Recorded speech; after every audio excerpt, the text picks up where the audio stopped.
ایک بوڑھے باپ نے اپنے بچے سے پوچھا کہ بیٹا یہ دیوار پہ کیا بیٹھا ہوا ہے؟ تو بیٹے نے کہا کوا۔ کیا کہا؟ کوا۔ بوڑھے نے پھر پوچھا، آج کی جو ینگ جنریشن ہے نا، وہ اپنے باپ کے زیادہ سوالات برداشت، بولو نا، وہ خدا کی قسم سارا دن موٹیویشنل اسپیکر کو سنتی رہے گی نا، پھر بھی اپنے باپ کی بات اس کو برداشت نہیں ہوگی۔ دم ہی نہیں ہے اس میں، معاشرے کی اصلاح ہے ہی نہیں۔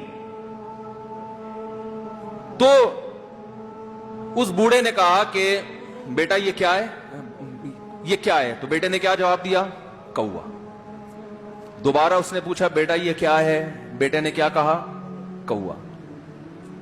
تیسری دفعہ پوچھا تو کوئی بہت ہی شریف خاندان کا بیٹا تھا، تو تیسری دفعہ میں سوال برداشت کر گیا۔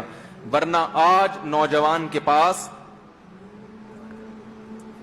بوڑھے باپ اور بوڑھی ماں کو برداشت کرنے کا حوصلہ نہیں ہے، 2-3 سوالات پر ہی آگ بگولا ہو جاتے ہیں۔ وہ مجھ سے کہتے ہیں میرے ابا ایسے، میرے پاپا ویسے۔ او بھائی، اگر تیرے ابا اچھے ہوتے تو اچھا تو دوست بھی ہو تو اس کے ساتھ اچھا سلوک کرنا چاہیے نا۔